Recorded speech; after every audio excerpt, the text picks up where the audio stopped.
Welcome. This is the next video in our series looking at Module 1A, which is going to provide a review of the Introduction to Cognitive Psychology chapter in your text. And for this particular video, we're going to be looking at the work of Ebbinghaus and his forgetting curve. Okay, so I'm going to begin our discussion of Ebbinghaus with an example that should be familiar to at least some of you, right? So let's suppose that you are planning to apply to a graduate program, right? So some kind of master's or PhD program, and the programs you're looking at require you to take the GRE exam, right? So the GRE exam is very, very similar to the SAT exam that you took before applying to college. And one of the sections in the GRE is going to be a vocabulary section or a verbal learning section that requires vocabulary, right? So you decide that you're going to use whatever free time you have this summer to try and study for the GRE verbal section. Okay, so you look at your calendar and say, okay, I'm going to try to set aside some time every night to studying. And you even go so far as to purchase some vocabulary flashcards from Kaplan to sort of kickstart your study session. Okay, so let's say that you sit down with your vocabulary flashcards on Monday night, and it takes you about 30 minutes to learn all of the flashcards, right? So after 30 minutes for each of your flashcards, you're able to successfully say the definition, right? So you have learned them all completely in about 30 minutes, okay? Well, let's suppose you decide to do the same thing on Tuesday night.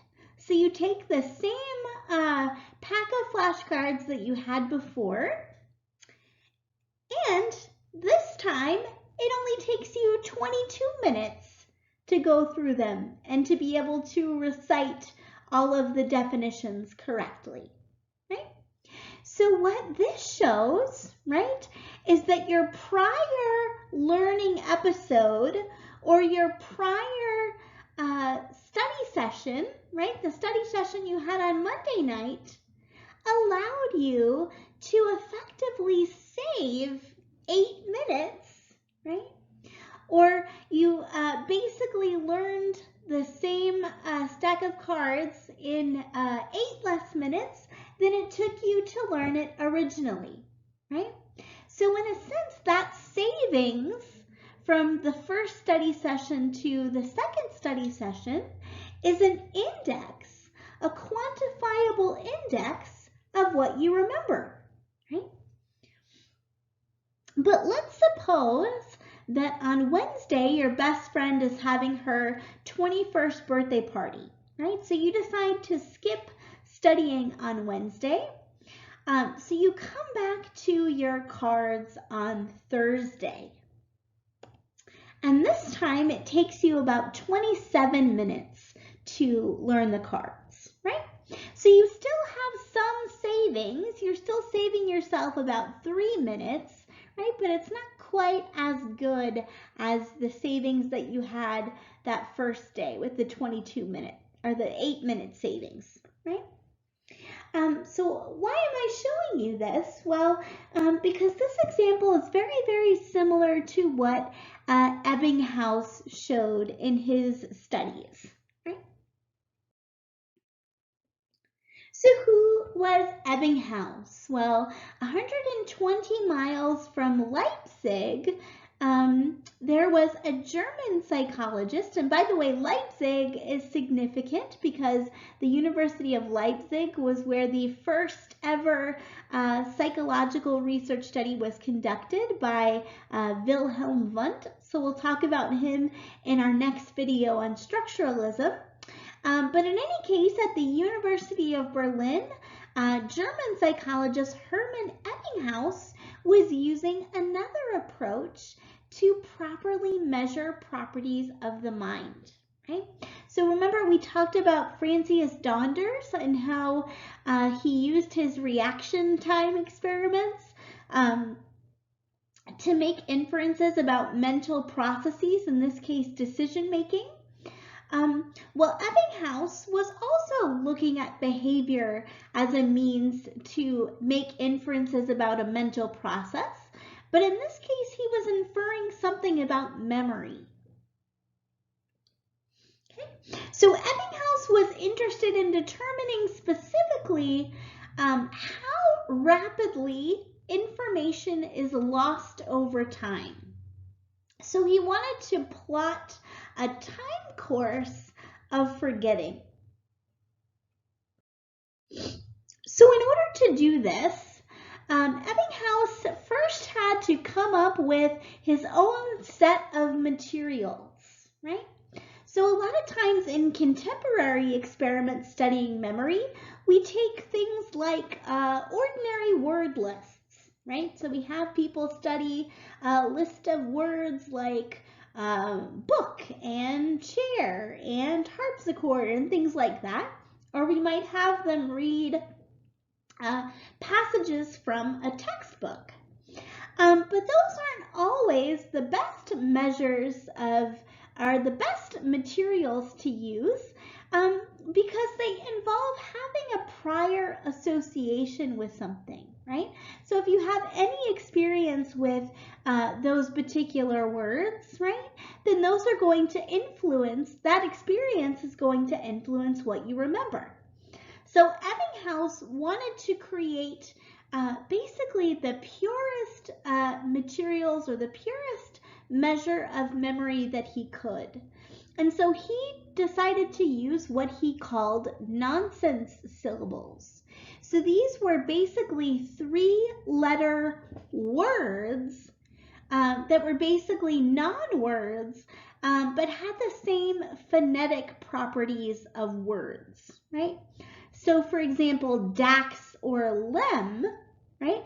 Those are pronounceable like words, right? But they have no meaning attached to them, which means we have no prior association with them.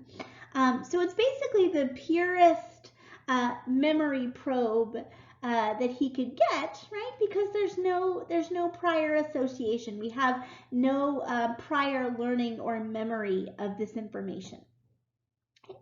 So what Ebbinghaus did is he used what's called a memory drum. And that was just in kind of an old-fashioned apparatus that would display each item or each nonsense syllable, and then he would turn the drum and it would turn over and another word would appear. So again, it's basically just another kind of old-time apparatus that took the place of what we now use computers for. Okay. So what Ebbinghaus did is he would view lists of these nonsense syllables that he had created. So most of his lists were comprised of about 13 nonsense syllables. So he would view a series of nonsense syllables. And then he would repeat the list and he would try to predict the next nonsense syllable that would appear in the list until he could remember all of the nonsense syllables in the correct order, right? So just like when we're studying flashcards, right, we look at a word and try to recall the definition on the back, right?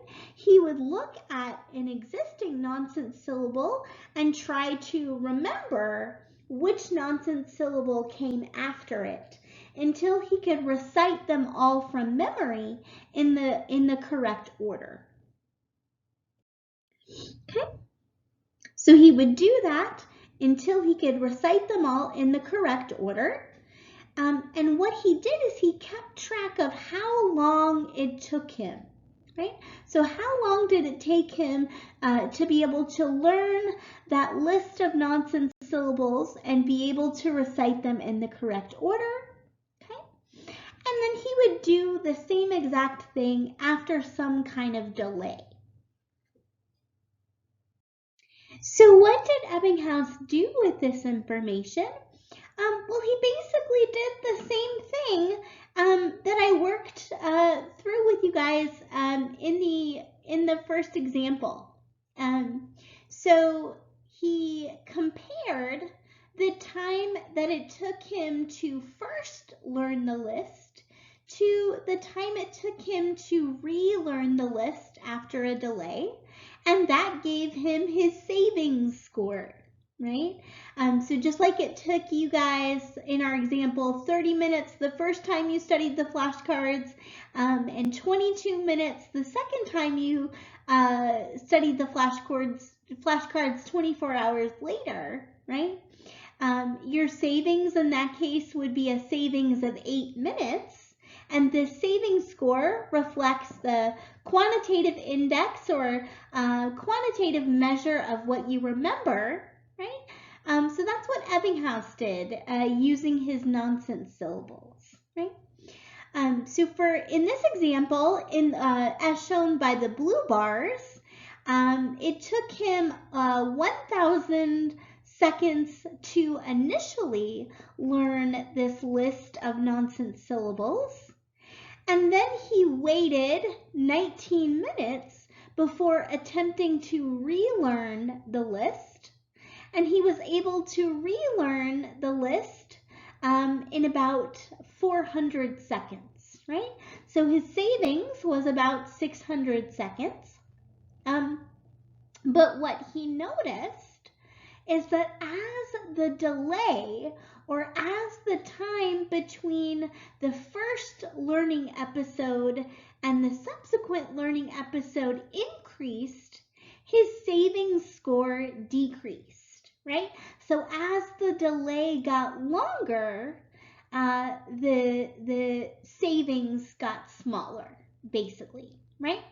So initially, in the first graph, his savings was about 600, but when the delay increased from 19 minutes to 24 hours, right, that savings dropped from a savings of 600 to a savings of 350 seconds, right?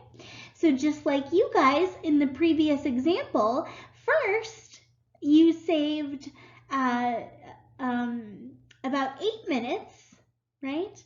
But then after you skipped one study session and your delay increased from 24 hours to 48 hours, right?